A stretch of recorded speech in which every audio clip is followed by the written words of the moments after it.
Batwoman Season 2. This is the spoiler review. I have a review up on my blog, soundofbettermyhead.com, that also has a few spoilers, but I figure here I'll probably get into a lot more spoilers. So I'm giving this season a 2.5 out of 5. The biggest issue was, and this comes up a lot in my reviews lately, but a lot of the Arrowverse shows ran into some issues with the pandemic, shutting down production. Out of all the shows that were still being produced, Batwoman fared the best. They ended, I think, 2 episodes early, but they actually had a really solid cliffhanger, and it really felt like they wrapped, everything up pretty well going into the next season. So, if you didn't know any better, it would have felt like it might have been a normal season's finale. But in the off season, Ruby Rose quit. Obviously, she plays Batwoman, so they left them scrambling for what to do for season 2. They ended up deciding not to recast her, at least initially, and they brought in a brand new character to be the new Batwoman. And I think, unfortunately, the whole thing ended up being a bit of a mess. All these characters were designed to be supporting Kane Batwoman, and suddenly all their allegiance just got to shift to the new Ryan Wilder Batwoman, and they don't have the same connections that everybody else had. I mean, Kate had her father, she had her ex-girlfriend, another ex-girlfriend, the guy that worked for her cousin. There's all people tied to Kate's life, plus the main villain was Kate's twin sister, so everything was about Kate, and now it's like you gotta try to make it about Ryan. And they said a lot of these connections they had set up just don't work the same. I think I said it before, I think this series might have benefited from maybe making Julie Pennyworth the new Batwoman, or making somebody that had connections to the Batverse already, but instead they moved the new character routes, and then you have to introduce this new character, find a way to make her, you have to write off Kate, you have to get Ryan in the bat suit, have her kind of, get to the point where everybody accepts her in this role. And just, I don't know, she pretty consistently felt like she was just a supporting character. It's almost like at the end of the season, Lucas Fox finally gets his Batwing suit, so he kind of steps up to being like the sidekick role, and it kind of felt like Ryan kind of got thrown into a sidekick role. It's just that the main character that she was sidekicking for was no longer on the show, if that makes any sense. Like I said, the whole cliffhanger they had was, turns out kryptonite was the only thing that could penetrate the bat suit. They had an imposter of Bruce Wayne. He was going to probably try to smoosh Kate, get a hold of the kryptonite, and get it to Alice, and she wanted to kill her own sister. And they just pretty much immediately dropped the whole thing after 1 episode. And that's basically, you went through the trouble of casting a Bruce Wayne, and you basically don't see him again until late in the season. For some weird reason, they threw in a dream sequence. But, you finally had an opportunity to use a Bruce Wayne on the show, and they kind of just bailed on the whole thing. And then they also had to make some backstory where Alice's goons killed Ryan's foster mother, just so she has some animosity towards Alice. So they basically, I don't want to say Alice was the main villain, but she's still the major villain. So just to keep her in play, they had to make this kind of hatred thing between the new Batwoman and her. And I don't think it always worked. Ryan always just had this chip on her shoulder the whole time. She's trying to prove herself. She hates the cops. She hates the Crows, with good reason, because she was wrongfully imprisoned. And she hates all the systems against minorities, and she's a black and a lesbian, so she's got kind of 2 strikes against her in the eyes of a lot of people in society. So she's always trying to be fighting for the underdog, and it's kind of a lot of attitude to bring to this character, and then you want her to try to work with the characters that you liked from season 1. and she's more or less telling Luke and Mary to fuck off, and it's like, no, you want these guys to help you. We like them. They're good characters. They're your support team, or at least they were Kate's support team. So I don't know. And as far as the rest of the story, it starts off, you're trying to figure out what happened to Kate. So there's that whole thing going on, and it's this kind of weird shit going on, and it leads to this whole Sophia storyline, which, as far as I know, she's not an established character. She's kind of rips off some stuff from the like the Ra's al Ghul or Ra's al Ghul, depending how you like to say it. Some of his I don't want to say his backstory, but his whole little mythology, and maybe hints a little bit of some Amazon stuff. And that's all tied to Alice somehow, and loosely tied back to Kate Kane. I said that doesn't. It worked okay. It wasn't anything that great. And then they try to throw in the Black Mask stuff, which is cool. That's a Batman villain we've seen before. But he got his No Face Society, which are a bunch of guys with masks. But all of season 1 was Alice's Wonderland gang, which was a bunch of guys in crazy masks. So I didn't know it was supposed to be a different gang for a while. And like I said, overall, Black Mask just ended up being just a generic mob boss as far as the show was concerned. He didn't do anything that spectacular. Nothing really to write home about. His big master plan doesn't really come together to the very end, and is pretty quickly foiled. Then basically the mid-season, you get the twist that right after they go to the trouble, they'll tell you, okay, once and for all, Kate is dead. They reveal she's alive, and then we find out they recast her with a new actress, and there's a big convoluted story about why she doesn't look the same or sound the same or even act the same. And that takes us to a lot of weird twists. And you kind of expect, your character's got to get her memories back, and they look like they do that, and then suddenly they twist it like, nope, never mind, she's actually still evil, and she's been playing the whole time. Which is fine. That's a different twist. It's something you don't expect. But instead of the character still finding a way to get to her, it's some weird thing where they somehow spray her with this drug, like a hallucinogen that everybody's been taking, the snake bite, and then somehow that causes her to remember who she is. And it was real weird. It's like so last minute, like it just never really landed for me. And then once again, there's a lot more references to Batman lore this season. We finally get the Batmobile, which is weird that nobody knew there was a Batmobile except for Tommy Elliott. But we finally get the Batmobile. We see much more. We get name drops for the Joker, although for some reason they like to call him Jack Napier. Nobody seems to like to call him the Joker.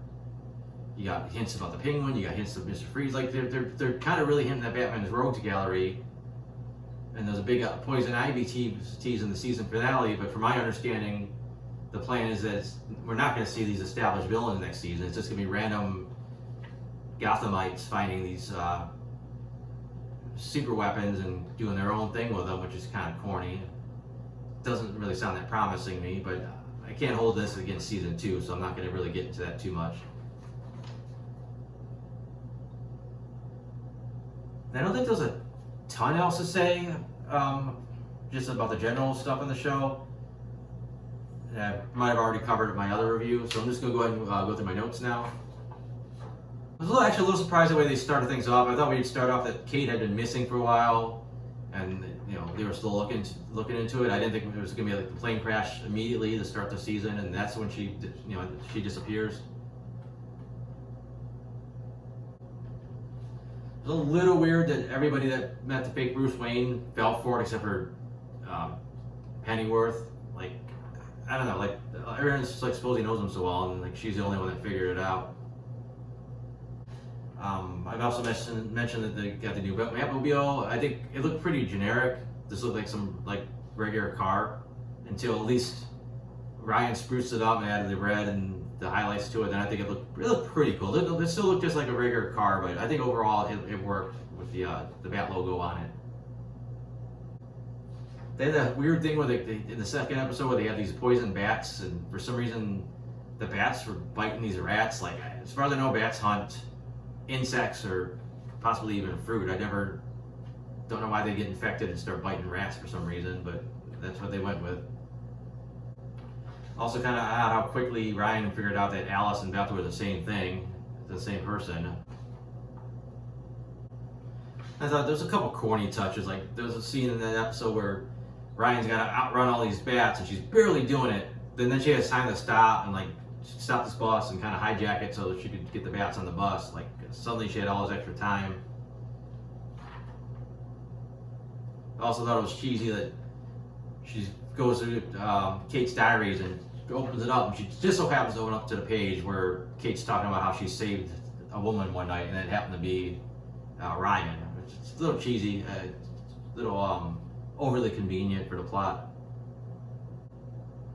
We did get a new version of Mr. Zaz. They're kind of taking, as far as I understand, in the comic books, he's just a serial killer, and he's got this weird worldview where he decides that people should be killed and he should put the mark on them. But now they've twisted him, the other media, that he's like a serial killer, not a serial killer, but he's an assassin, and he's usually a little bit quirky and really good at his job. And it's not what the character has been traditionally, but apparently the movies and the TV shows seem to be pushing him this direction. I don't know if that's ever going to retranslate back to the books, but then we start getting into the whole Sophia stuff with the retcon about somehow at some point Alice ended up on this island and she got trained by this queen in an ocean, and they fell in love, but the queen was in love with her even though she only met her briefly, and that turned into this whole weird storyline. And then Alice is another character. It's like they keep going back and forth between, okay, this happened to her, you should really feel sorry for her, and then next thing you know, she's throwing her knife into some random person's neck and killing them. She's just looking forward to trying to kill her own sister at some point. It goes back and forth so much, like you can't really decide if you want to root for her or not. I mean, they try to give the explanation that she's only stayed evil because she had her mind wiped in the later episodes. I don't know how well that works fine, except is still psycho even after she gets her memories back or whatever. This is the other stuff for convenience of the plot. Like this bat suit is supposed to do like biometric readings, so you know like if the person in it's doing all right or they're hurt. And Ryan's all flipping out because she's got the kryptonite poisoning, it's making her sick, but Luke never notices anything's wrong on his end. And I don't know, the whole stuff with Ryan's ex showing up never really did it for me. You know, the character-wise, she's just, I don't know, just the character wasn't anything that great, and that she felt like she was just going to drag Ryan back down with her. And then she left, and then she was gone, and they kept finding reasons to bring her back into the show. But I understand what they were trying to set up, but it never really worked for me so well. And then they had the whole weird thing where it was like they were looking for this Joker painting, and then it ends up being a fake. Then the real one has a map hidden under it, and apparently all you gotta do is take a lighter, and you can just melt blood off the front of this painting and see the map without damaging the painting. It was a kind of a whole weird thing with that. And I don't know how I felt about the whole Riddler's daughter thing. I mean, she's not really the greatest established character in the comics, where they kind of go back and forth whether she's even the Riddler's daughter or not. This show is basically saying that she is, but then she never seemed to really feel like she had any ties to the Riddler, except for she had the kind of slightly question mark looking cane. And I know Snakebite's something from the comics, I don't know much about it, but I really like the design of the two-pronged syringes they used. I thought that was distinctive, so as soon as you saw it, you knew that it was Snakebite. They were kind of all over the place about how it was as a drug, and like I don't know, I didn't really care too much about what it was doing to the people. There's also a lot of scenes like those one where Black Mask captured Ryan, and he got this big saw coming at her.